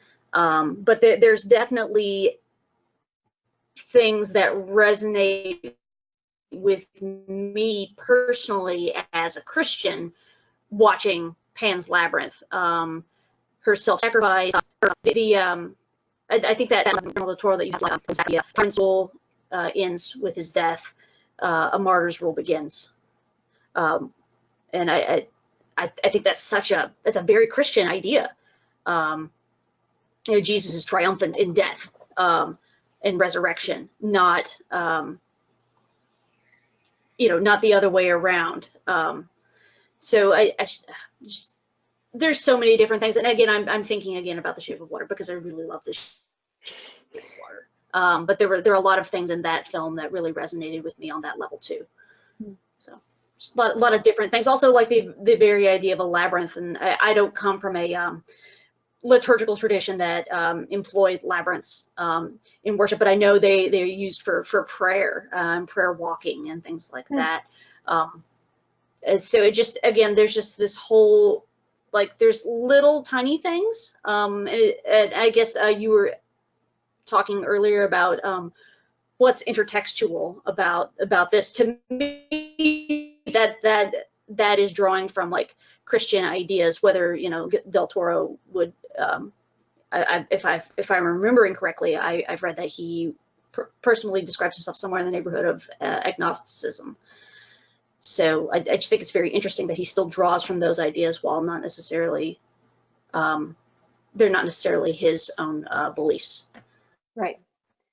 Sure. And lapsed Catholicism, and any Catholic will tell you that once a Catholic, to a certain extent, always, like it's such an ingrained way of thinking. I mean, I say this with a parent who's no longer Catholic. And I think Del Toro will admit to that a lot of the themes and the imagery is drawn from that, even if he's no longer considers himself a practicing believer. And I think even just storytellers in general. I mean, even Joss Whedon, who's like straight up atheist, has a lot of, religious imagery and stuff in his, especially Buffy and Angel, and some of his other works as well. Which, so speaking of lost causes, of course, was reminding me a lot of Kat and I, our discussions on the show Angel, because I think throughout that series, more so than Buffy, I think really gets to that idea. And so it was just sort of reminding me, and the one quote that sort of came up in my mind was from season 4 there of Angel talking to, spoiler alert, he has a son, his son Connor, talking about like the importance of being a champion even when like there's no hope or it's a lost cause or whatever. He says, it doesn't matter where we come from, what we've done, what we suffered, or even if we made a difference. We live as the world were as it should be to show it what it can be. And I feel like there's an aspect of that here of you're not necessarily, these soldiers, whether or not they're successful or even if they believe that they're going to be successful, they're not fighting necessarily, to succeed. They're fighting, for that principle of like, this is what could happen if everyone, if we do win, like this is what could be, but it doesn't necessarily mean they even believe that they will win or that the odds aren't stacked against them. Well, and to get back to the rose, as you said, if nobody tries for the rose, then you're guaranteed that nobody's going to attain the rose. That's Right. the surest way to defeat, is to give up entirely and not try. Yeah.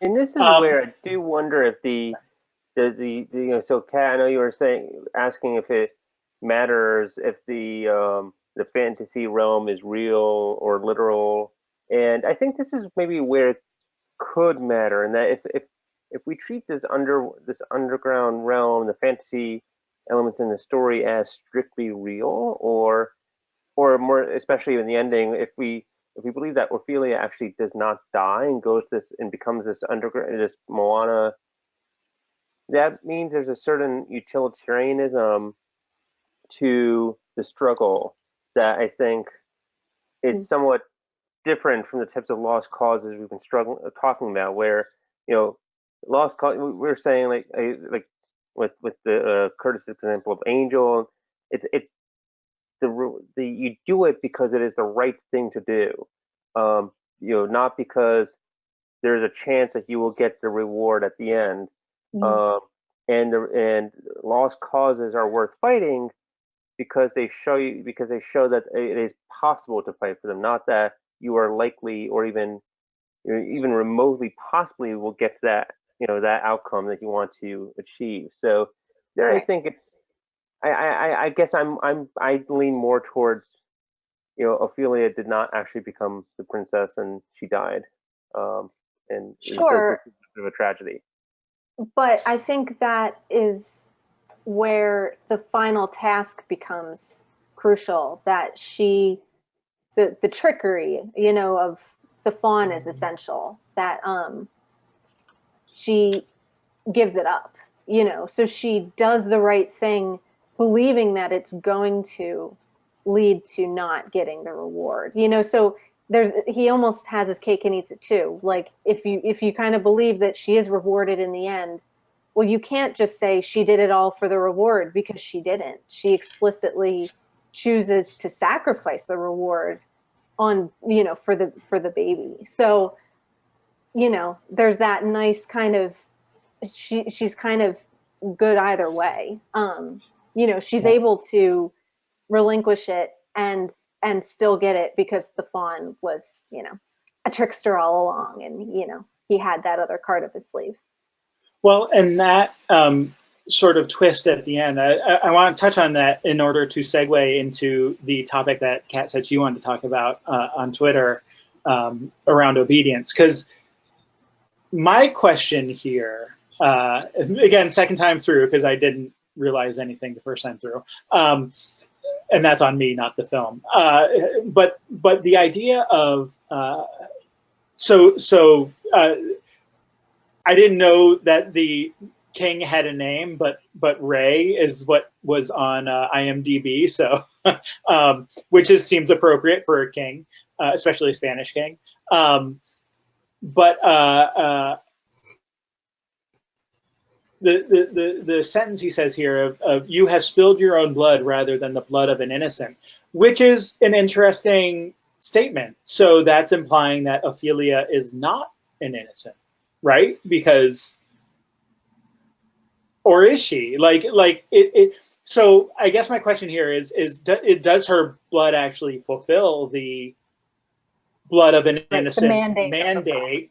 Right. Or is the implication here that she's not innocent? And if so, then what makes her not innocent? And my answer to that would be, well, one, I think it's ambiguous. I think you could read it both ways. But my real answer to that, and the way that I sort of read it, is that she's not innocent because of her disobedience. That it's actually her disobedience that makes her not innocent. But maybe the like that's the thing, you know, the defiance of spilling innocent blood doesn't make her innocent, but it's like choosing the right form of resistance or disobedience or whatever. I'm not sure exactly how to phrase it, but that's kind of the way that I like to look at it. But I know you wanted to talk specifically around disobedience in the film as a whole.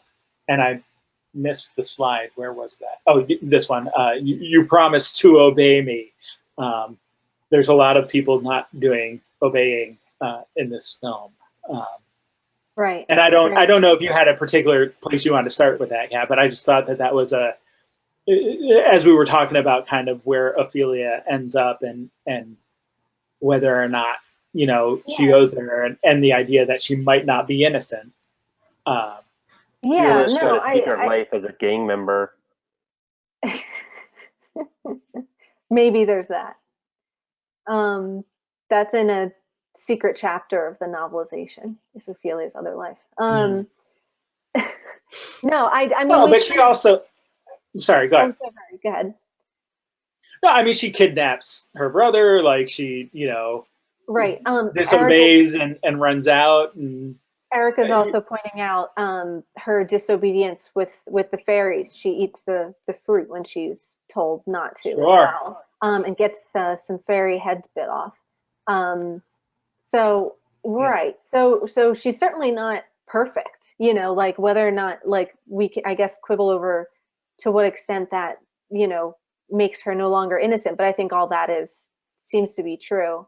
And yeah, I just wanted to make sure we mentioned this. I think we've kind of talked around it a lot, but this theme of obedience being the key to the heroes, that they don't just do what they're told, which on the face of it, I think, despite all this kind of quasi resurrection and religious imagery, might be the thing that is most blatantly kind of setting itself in I don't know, opposition to Christian tradition, this notion that you should be obedient, and or this idea that you should not listen to authority but follow your own conscience, and that might be somewhat controversial. But and in this movie we do have the church kind of aligned with the nationalists, and the priest is in with the feast and in the pocket of Vidal, whereas they whether or not it's true, they're branding the rebels as these kind of the atheist Reds, who are these communists that don't believe in anything. That's the ideological opposition, at least from a propaganda point of view. But I don't know. When you go deeper, I don't know that it is oppositional to these Christian ideas either. That I think the doctor's point about, it's not just that you're disobedient, it's disobedience to what? Obedience for its own sake. Who are you being obedient to is actually quite important. So I think at the end of the day, it's not that obedience is necessarily good or bad. The question is, what are you obeying? And Ofelia deciding not to murder her brother is clearly the righteous choice in the end.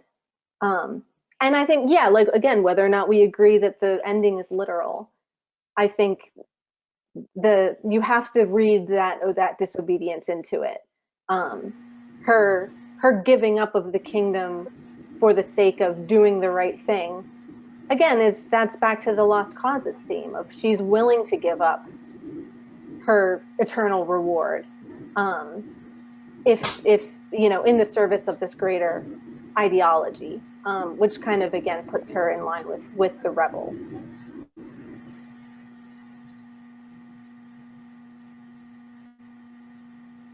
Yeah, I think given the parallels between the story in the mundane world and the story in the fantasy world, though, I think one of the things that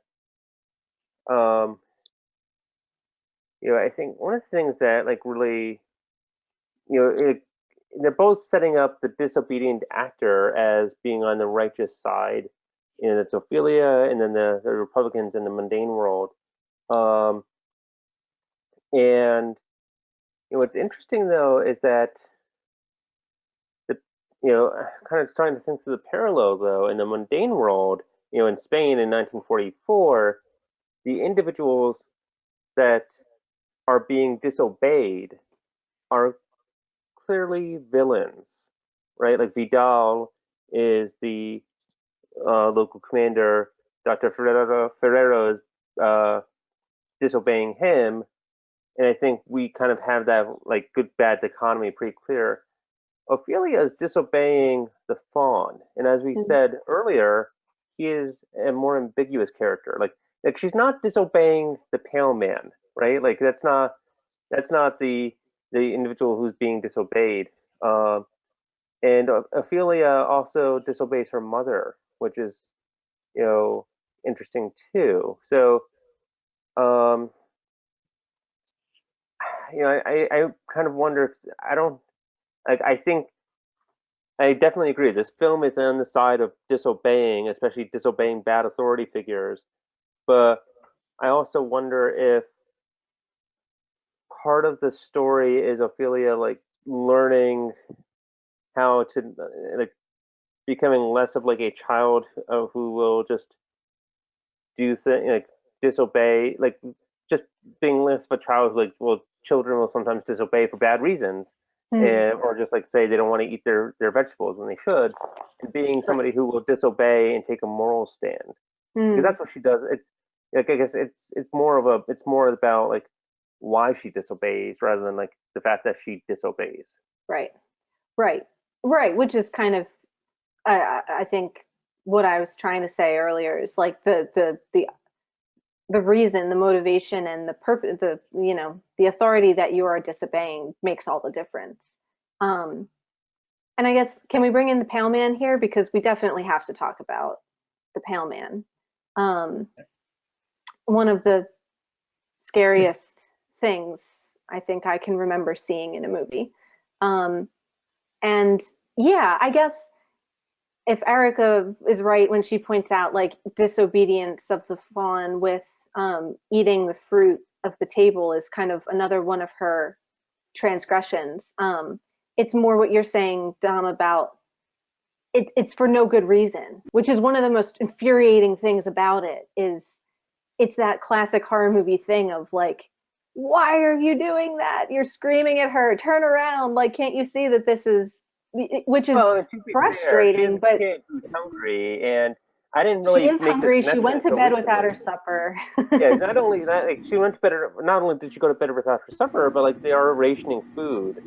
And so like, I guess she's a kid. I kind of like I sympathize with that. It's not like it's not like she did something stupid, like don't touch the magic lantern or something like that. Like, the kid was hungry. I agree. So I wouldn't say that there's no reason, but it's not. It's a gradient. It's more about her impulse control. It's more about, she has her reasons, but if she could kind of, I don't know, if she had really thought this through, the risk was not worth it. She very nearly does not get out of the tunnel. Whereas I think it's a progression from this kind of disobedience, which, okay, maybe you can rationalize it away, but ultimately was a mistake, through to the disobedience at the end, which is more of a moral, she takes a moral stand on something.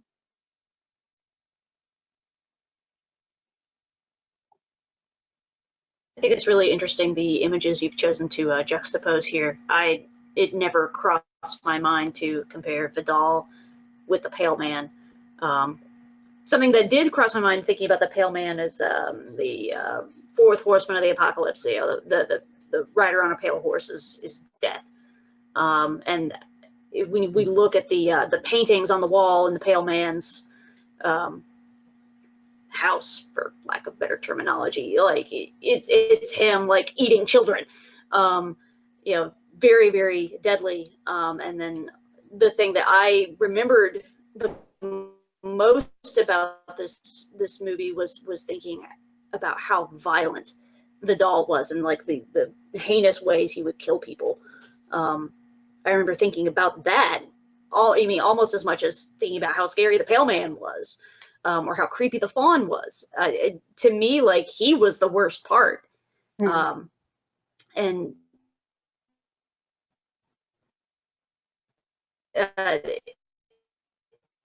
I never once thought to juxtapose these two images, Vidal at his feast and Pale Man or his feast. It's very interesting. Right, and you get Vidal and his lieutenants and the priest discussing cutting rations as they have this splendid long dining table full of food. Right. So the perversion of the Pale Man and Vidal are kind of, there's a lot of that. I don't know how much we'll have time to get into it, but there are, the more I watch it, the more especially visual rhymes you see between the fantasy and the realistic sides of things, that there are knives that are important and there are keys that are important, and there's all these things, these little images and motifs that kind of repeat themselves in the fantasy world and the realistic world in this movie. Karita is saying that she would risk the Pale Man's ire for brownies or cheese, and then she adds pie, and then realizes she's really hungry. So, yeah. So the one thing that sort of I questioned with Ophelia's disobedience of the faun's instructions not to eat anything on the Pale Man's table is like not eating fairy food is a pretty common trope, and if she reads as many fairy tales as is implied, it would seem to me that she would be better versed in sort of the circumstances there, which maybe that just speaks to how hungry she actually is. Not saying that rational thinking people who are yet very hungry wouldn't, maybe still risk that, eating that. But that did seem a little odd to me that like she would just be like, oh, let me stop and grab some grapes, on my way back to my other world here. Mm.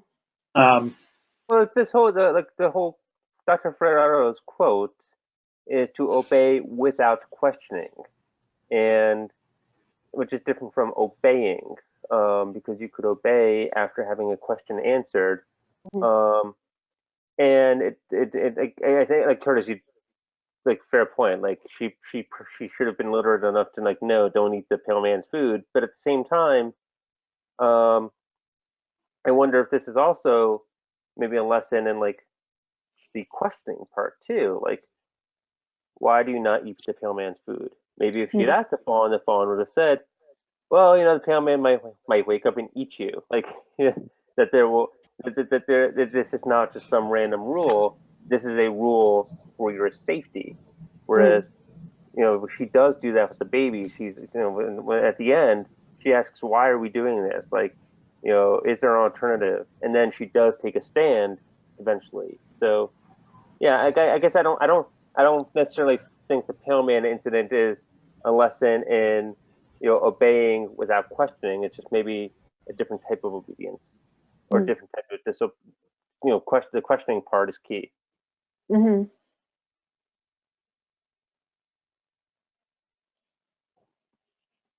All right. Well, we have a few minutes left.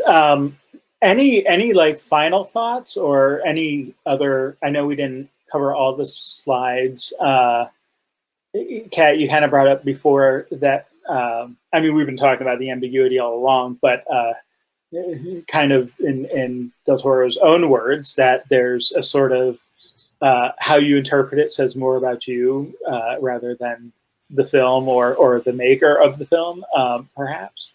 I don't know if we want to use that to just kind of give some final thoughts or ideas. I'll just read one thing here that Erica shared in terms of the ending. She says she leans towards the ending sort of being Ophelia's imagination, based on Vidal not being able to see the faun, only Ofelia does, and then the queen being played by the same actress as the non-fairyland mother. So the King Ray is supposed to be her her non-fairy father as well. Sure. Right. And we don't. That's the implication. Right. We don't obviously meet the father in the real life, but yeah, that was the implication for sure. I mean, and those are points, but I also think there are as many points in favor of the reality of the world as well. You know, you get her escaping her room. You know, you don't see her escape, but you're led to believe that she makes a door and gets out to steal the baby. There's the whole mandrake root, you know, the fact that they at least have something under the bed, whether or not you believe it's an actual living mandrake. So I can see arguments both ways. I think personally I lean more towards, I'm kind of more with Del Toro here, of we have enough thematic evidence to go on to kind of, for me, say that there is a reality to the fairy world. But again, even if I'm wrong, I don't know how much I care. So it's like the message in the end, I think, rings loud and true. And I'll plant my flag with the reality of her resurrection, but I'm willing to be wrong in the kind of plot sense in this specific case.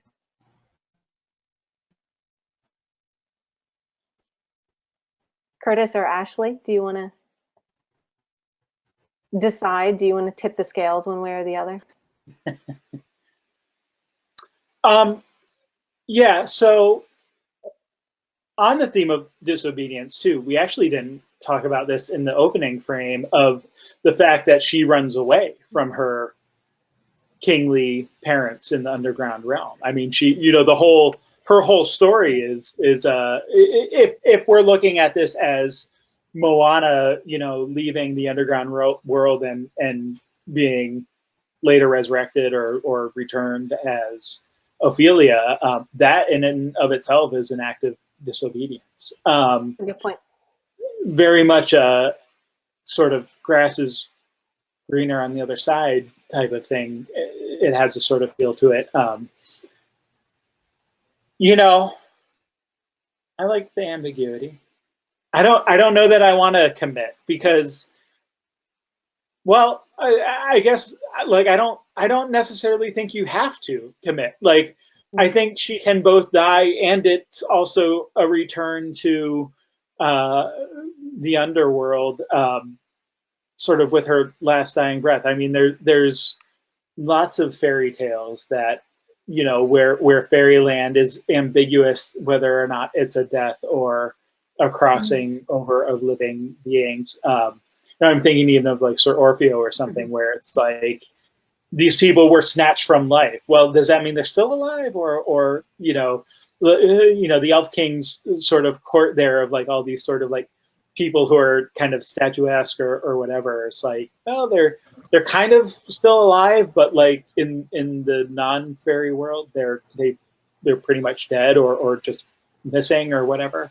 I think that's a fine fairy tradition. I also think that like other people not being able to see the faun doesn't negate the faun's reality or existence. Like, again, we're talking about fairy creatures here. You know, a lot of people might see a stick bug, but not see the, you know, flying fairy that it turns into and that kind of thing. Like, I don't necessarily think that proves one thing over another either. So I'm going to leave it at, I think you can have your cake and eat it too, or your pie and cheese and brownies, Karita. Your fairy food and eat it too.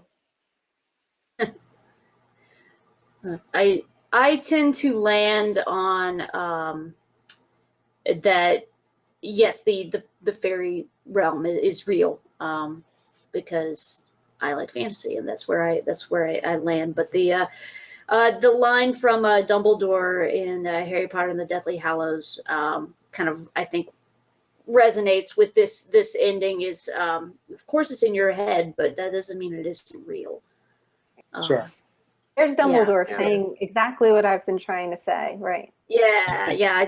As you were discussing, like, oh, that's Dumbledore. Yeah.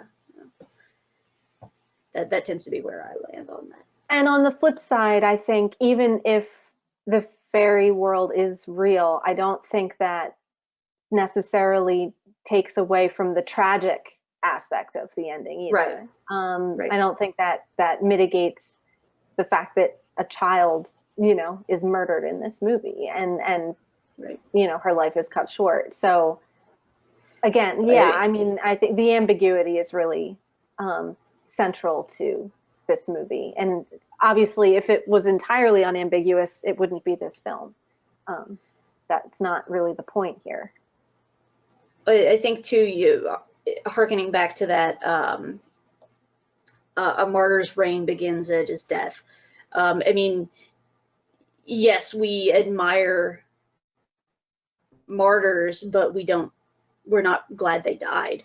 And I think Ophelia's story is that as well. Like, we admire her courage and we admire her self-sacrifice, but it would have been really great if she hadn't gotten shot by Vidal, because he's terrible. Right, And, but this does bring up a bit of an uncomfortable question about martyrs, and we probably don't have time to really get into this, but I think many of us can think of martyrs throughout history who have a more powerful legacy because they were martyred. Sure. Like John F. Kennedy, you know, a lot of good things about him, a lot of bad things about him. He probably, you know, he was in his life, he was a president who got a few things accomplished, but he was not this lionized figure, you know, the candle in the wind and all the, you know, JFK is what he is because his presidency was cut short because of an assassination, and that matters.